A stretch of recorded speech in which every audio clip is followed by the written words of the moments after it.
뜬금없이 하는 말이지만 미래를 정확히 그린다는 거는 불가능하다라는 걸 우리는 알지만 그럼에도 불구하고 우리는 미래를 그려보는 걸 상당히 좋아하는 것 같아.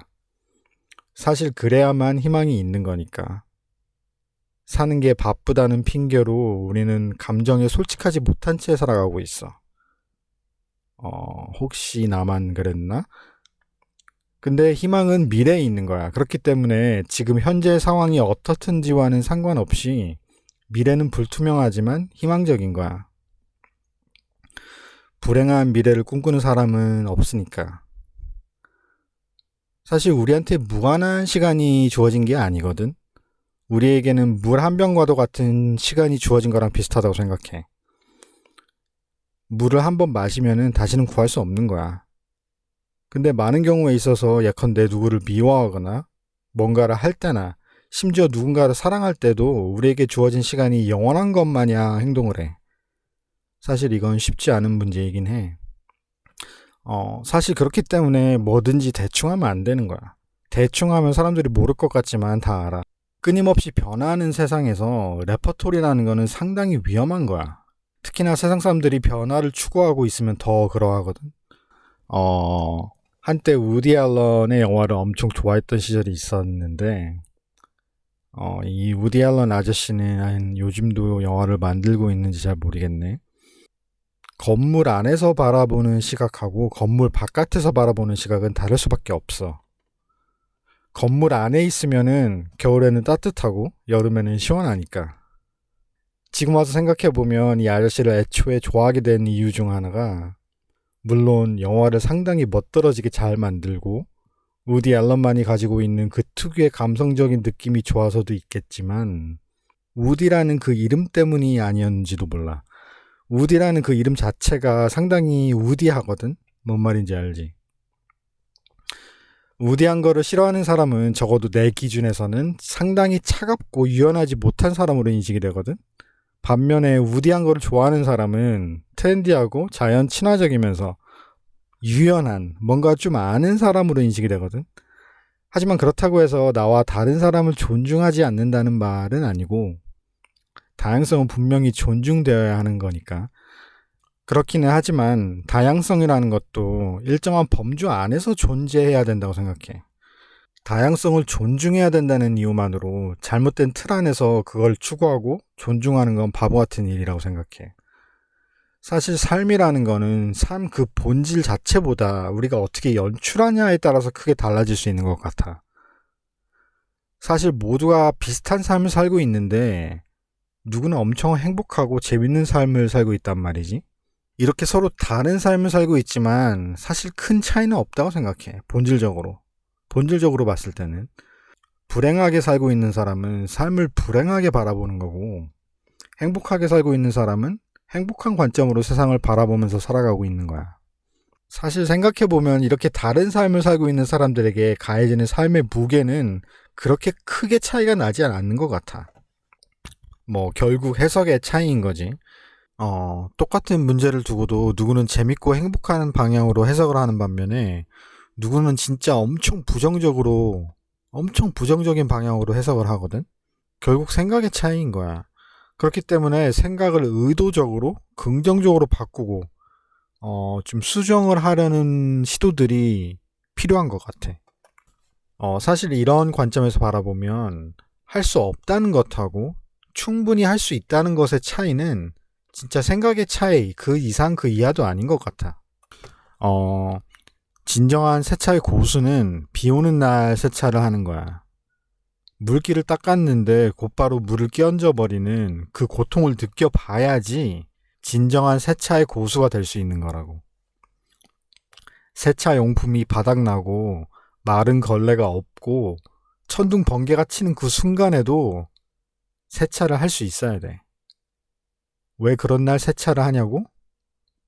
고수가 돼야 되니까. 날씨가 좋을 때 세차를 하는 건 누구나 할 수 있는 거야. 정당한 대가를 지불했을 때만 가치가 부여되는 거니까.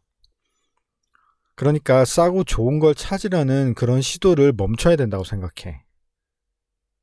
대신에 정말로 네가 원하는 그것을 좀 찾아야 된다고 생각해. 의도적으로 좀 찾아야 된다고 생각해.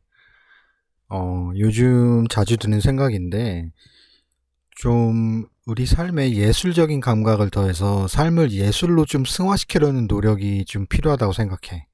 이걸 듣고 있는 행위 그 자체도. 왜냐하면 사람이라는 존재는 사랑이라는 주파수에서 비롯된 거기 때문에 이런 시도는 그 연장선에 있는 거지. 사랑이 아닌 주파수가 우리를 항상 공격하고 있기 때문에 의도적으로 이런 시도를 해서 좀 중화를 시켜주는 게 상당히 중요하다고 봐. 사실 뭔가를 본다는 건 생각을 한다는 거거든? 흔히 마음으로 본다고 하지. 눈으로 보기 전에 마음으로 볼 수 있어야 돼.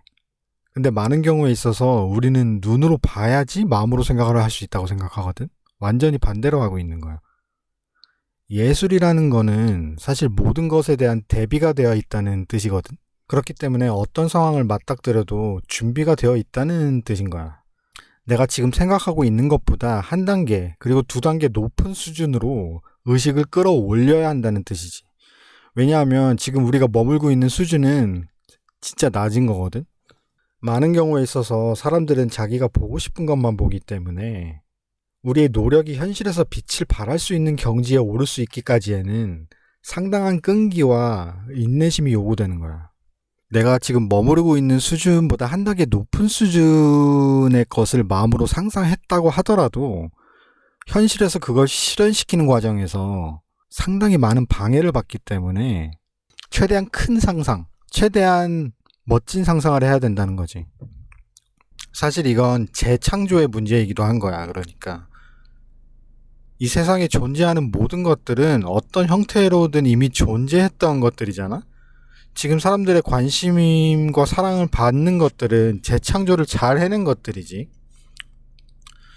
그런 반면에 사람들이 외면하고 관심을 갖지 않는 것들은 애초에 재창조를 시도하지 않았거나 재창조를 제대로 하지 못한 것들인 거지. 사람도 마찬가지라고 생각해. 사람도 끊임없는 재창조를 통해서 움직임을 만들어내야 돼. 이런 움직임이 없으면은 외면받기 시작하는 거야. 그렇다고 해서 외면이라는 것이 항상 나쁘다라는 말은 아니고, 때로는 외면이 요구되는 상황도 존재하니까 적시에 적용이 되기만 한다면은 이 세상에 불필요한 거는 사실 없는 거지. 아까 잠깐 낮에 편의점에 갔다가 든 생각인데, 편의점은 진짜 편리하기는 하지만 약간 불편한 곳인 것 같아. 이게 무슨 말인가 하면은 편의점은 우기기의 달인 같아. 사실 생각해보면 세상 사람들은 우기는 걸 진짜 좋아하거든. 그러니까 예를 들어서 쇼핑을 하러 가서 자기 자신한테 계속 이렇게 말하거든. 우리는 이 옷은 진짜 나한테 잘 어울린다. 이 옷 진짜 사야겠다. 이 옷은 진짜 여름에 필요한 옷이야. 근데 사실 생각해보면 이런 생각은 다 우기는 거야. 그냥 그 옷이 사고 싶어서 자기 자신을 설득시키고 우기는 거지. 약간 편의점도 마찬가지야. 사실 커피를 마시고 싶어서 편의점에 간 건데 편의점에는 사실 제대로 된 커피가 없는 곳이잖아. 커피 전문점에 가는 게 훨씬 나은 선택인데 이미 들어와 버렸으니까 그냥 대충 커피 비슷한 거 사서 나오는 거지. 그렇게 편의점이 우기고 있는 거야.